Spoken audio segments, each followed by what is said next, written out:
Aujourd'hui, je vais dessiner des mood trackers, c'est parti. Déjà, un mood tracker, c'est quoi? Il y a encore 2 mois, je n'en avais jamais entendu parler. C'est un moyen ludique et visuel de traquer son humeur, son sommeil, son alimentation, en gros un peu tout ce que vous voulez. Chaque jour du tracker, on colorie un des petits dessins. Et chaque couleur va correspondre à une humeur ou une appréciation. En gros, moi, si je veux traquer mon sommeil, lundi j'ai bien dormi, mardi bof, mercredi une horreur, et ainsi de suite. On est tout bon? Tout le monde a compris? En vrai, j'aime beaucoup l'idée, c'est super chouette pour les fans de scrapbooking ou de journaling. Et justement, si je veux dessiner des mood trackers, c'est pour mon agenda illustré, il m'en faut 13. Un par mois plus un pédagogique pour expliquer à mes acheteurs à quoi ça sert. Et je n'ai qu'une semaine pour les finir parce que j'envoie bientôt tout ça à l'imprimeur. Donc c'est parti pour trouver et réaliser 13 idées différentes. D'ailleurs, c'est l'occasion idéale pour vous de dessiner votre propre mood tracker pendant cette vidéo. N'hésitez pas à m'envoyer votre résultat par mail si vous voulez que je le montre dans une prochaine vidéo. Qui dit 13 dessins rapidement dit forcément un peu de récup. Alors pour mon premier mood tracker, j'ai décidé d'aller récupérer la chauve-souris d'Edward, que j'avais déjà transformée en sticker pour illustrer ma page. Au début, j'étais assez peu inspirée. Quoi faire? Ajouter des décors ou non? Certains éléments en couleur peut-être. Je ne suis pas sûre de vouloir que tout mon agenda soit en noir et blanc. Je me suis dit que je pourrais faire des éléments de décor en couleur et les éléments à colorier en ancrage. J'ai trouvé ça encore un peu vide, alors j'ai aussi ajouté la fenêtre d'Edward. Ça fait un mix entre mood tracker et planche de coloriage. Vous allez avoir de quoi faire dans cet agenda. Par contre, je me suis dit après coup qu'en imposant les couleurs du décor, si les étoiles sont coloriées en mode multicouleur, ça risque de jurer. Mais ça peut aussi rendre super bien si les gens décident d'utiliser des feutres métalliques par exemple. Bilan 3h28 sur le premier mood tracker. On voit clairement que j'ai galéré et perdu beaucoup de temps. Mais bon, c'est le démarrage.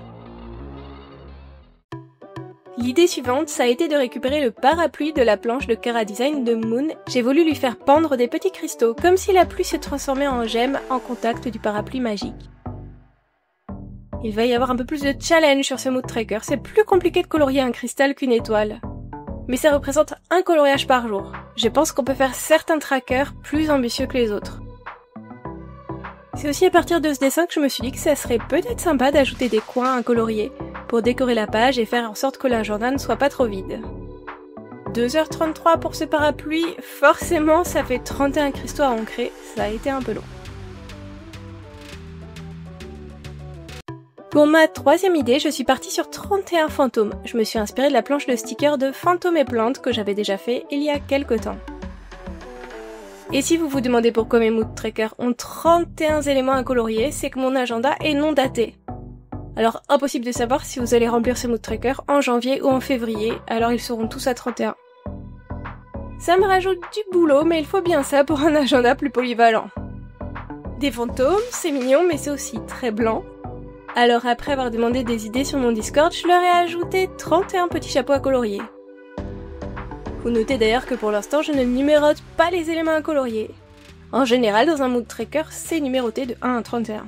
Qu'est-ce que vous en pensez? Avec, sans numéro, ou peut-être avec des numéros en gris clair pour que ça reste discret? Avec cette illustration, j'ai aussi commencé à réfléchir à la mise en page dans l'agenda. Un petit effet carte abîmée pour habiller la page, l'espace haut pour écrire ce qui est traqué, et en bas je vous ajouterai la partie légende pour que vous puissiez identifier les couleurs à utiliser. 2h43 sur ce mood tracker, je commence à me dire que je perds beaucoup trop de temps. Pour essayer de rester dans les timings avant l'envoi à l'imprimeur, le nouveau tracker est en fait une nouvelle récupération. Je suis allée chercher le panier de Physalis de Moon et j'y ai redessiné une branche parce que le compte des 31 n'y était pas. Pour la bordure décorative, je suis partie sur une ambiance forêt. Je trouvais que ça collait bien avec le panier en osier et le mood cueillette naturelle. Et du coup, 30 minutes passées sur ce dessin, je commence à reprendre courage. L'idée suivante, c'est d'avoir une pétale par jour à colorier. Ça risque de faire une rose sacrément bariolée. Mais vous n'êtes pas non plus obligé de choisir des couleurs qui jurent entre elles. Vous pouvez par exemple choisir un camailleux de rose ou de bleu. Après, si vous voulez que ça jure, allez-y. S'il y a des pétales roses, bleus, vertes et jaunes, au moins vous verrez d'un seul coup d'œil comment c'est réellement passé votre mois. La rose vous dit quelque chose? Si c'est le cas, bravo, vous êtes de grands fidèles de la chaîne parce que ça remonte à des années, à ma vidéo de tuto dégradé au feutre et alcool. Par contre, j'ai dû ajouter pas mal de pétales et je trouve ça un peu chargé 31 pétales. Mais je suis sûre qu'il y a des fleurs avec bien plus que ça dans la nature. Cette fois, j'ai passé 47 minutes sur le dessin, j'avoue que si je tiens environ 1 heure par mood tracker, je serais contente. L'idée suivante est sans doute la plus simple de toutes, mais il fallait que je la fasse, c'est un incontournable, surtout dans un agenda Dark Academia sur une école de magie. Un chaudron, tiré des stickers que je vous ai montré tout à l'heure, avec des petites bulles à colorier. Moon a dû faire un truc de travers, parce que généralement les potions ça ne bulle pas comme ça. C'est de nouveau un coloriage un peu moins ambitieux, quoique l'effet bulle et mouillé ça peut être compliqué si vous cherchez à faire dans le réalisme. 27 minutes pour ce dessin, ça va, des bulles ça se dessine vite. Pour mon idée suivante, en ce moment j'ai très envie de tenter l'art du vitrail. J'adore les anciennes fenêtres très gothiques et j'ai décidé que j'allais dessiner une rosace. J'avais rien en stock à récupérer, alors c'est parti pour du dessin comme je ne l'aime pas, du technique et de la précision. Faut bien passer par là de temps en temps. C'est pas vraiment ce que je préfère dans l'illustration. C'est pour ça que vous me voyez plus souvent dessiner des personnages plutôt que des décors. Respect à tous les spécialistes des décors et des micro-détails, je n'ai clairement pas votre patience. Pour le fond de la fenêtre, je suis venue incruster une texture vitrail sur les pans qui ne comptent pas. Sinon ça aurait été très vide et vous auriez eu du mal à comprendre ce qui devait être ou non colorié. Surtout si je ne numérote rien. N'oubliez pas de donner votre avis en commentaire sur les numéros d'ailleurs, c'est super important pour moi et pour l'avenir de ces mood trackers. 1h30 sur la rosace, ça va, c'est correct. Vu l'aspect géométrique, ça aurait pu être pire. Le précédent dessin m'ayant moralement épuisé, je suis repartie sur de la récup. On dit bonjour aux ailes de papillon de ma fée de dos. J'y ai ajouté un joyau pour faire la case 31. Au début, j'avais eu envie de dessiner un papillon sphinx ou papillon lune, mais j'ai trouvé tous mes essais ratés et moches, et je voyais le temps perdu défiler. Finalement, le rendu est plutôt mignon, même si pas très original. Et ça ne m'a demandé que 42 minutes, alors c'est tout bénef. Le mood tracker suivant reprend 2 idées de 2 illustrations différentes. Une des fioles de Sierra et la vague du signe astrologique du Cancer. Si vous êtes joueur et que vous ne connaissez pas assez mes illustrations pour retrouver les références de mes coins ornementaux, vous pouvez essayer de me faire une estimation du temps total que je vais passer sur ces 13 mood trackers. Et je vous donne la réponse en fin de vidéo, comme ça, aucune frustration. Blacky trouve que ce mood tracker est le plus compliqué. Pas qu'il sera très difficile à colorier, mais sans numéro, il trouve que c'est compliqué de comprendre que ce sont les rayures à l'intérieur de chaque vague qui doivent être coloriées. C'est à partir de ce dessin qu'il m'a dit que je devrais vraiment ajouter les numéros pour éviter toute confusion. Je suis assez d'accord. Après tout, moi ça me paraît évident, mais c'est moi qui dessine. Peut-être que pour vous qui regardez, c'est pas si facile. 1h08 de travail pour ce dessin. L'ancrage était un peu plus compliqué, mais le rendu est sympa.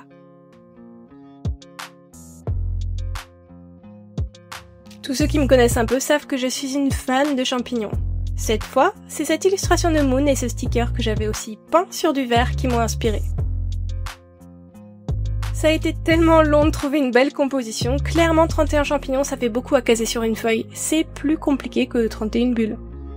Et je pense aussi que ce sera un des mood trackers les plus exigeants en termes de coloriage. Il y a des mois comme ça où je vais vous challenger. Mais si vous êtes du genre à vous démotiver rapidement, sachez que c'est parfaitement ok de juste colorier ces trackers avec des aplats de couleurs sans aucun dégradé ni aucun effet. Je les pense vraiment comme de vrais coloriages, mais libre à vous d'en faire ce que vous voulez, comme vous l'entendez. 1h54 sur ce mood tracker qui est étonné ici, pas moi, c'était interminable. 11e projet, je commence vraiment à m'essouffler. En plus, j'enchaîne après le projet des champignons qui m'a pris 2 heures, je suis épuisée, je cherche une nouvelle idée facile. Je pense un peu avec nostalgie aux bulles du chaudron.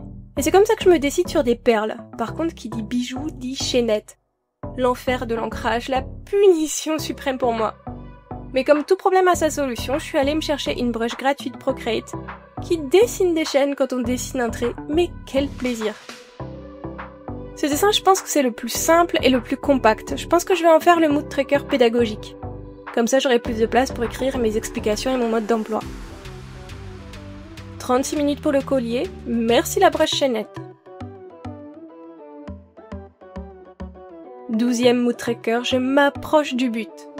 Je me sens toujours vide d'idées par contre. Je regarde des inspirations sur Pinterest et dans mes anciens dessins. J'avais dessiné cette petite illue avec une guirlande un peu jack-o'-lanterne. Pourquoi ne pas dessiner une guirlande de 31 citrouilles? Après tout, les citrouilles c'est une autre de mes obsessions. Par contre, j'ai dessiné que quelques visages, libre à vous d'en ajouter plus. Avec un petit liner noir, ça se fera facile. Et vous pourrez peut-être allier les expressions joyeuses ou tristes en fonction du mood de la journée. Je me suis dit que l'idée était rigolote, et 50 minutes au total sur cette illustration, c'était plus long que ce que je pensais. Dernier mood tracker, alors là faut m'imaginer en PLS avec une inspiration proche du néant. Comme souvent dans ce cas-là, je retourne demander de l'aide sur mon Discord. Le lien est d'ailleurs en description de la vidéo si vous voulez nous y rejoindre. Sab m'a suggéré des feuilles mortes. Oui, j'avais déjà eu cette idée aussi, mais tellement la flemme. Mais bon, je suis faible, je me suis laissé convaincre. Et du coup c'est parti pour 31 feuilles mortes. J'en duplique quelques-unes, mais je ne veux pas trop dupliquer non plus pour que la variété reste intéressante. Et pour la mise en page, au lieu de tout disposer au pif, j'ai positionné les feuilles mortes sur une espèce de spirale de courant d'air. Finalement, je suis contente d'avoir forcé sur cette idée parce que le résultat est joli, sûrement un de mes préférés. Et vous, quel est votre mood tracker du jour favori? En tout cas, on en est à 48 minutes sur cette illustration. Voici enfin les 13 mood trackers terminés. Tout ça pour, suspense, 17h56 de travail cumulé. Franchement, c'est pas si mal. Et n'oubliez pas de m'envoyer votre mood tracker si vous en avez dessiné un après avoir vu cette vidéo. J'ai hâte de vous lire pour savoir si je numérote tout ça dans mon agenda et pour savoir lequel est votre préféré. Allez, je vous dis à bientôt!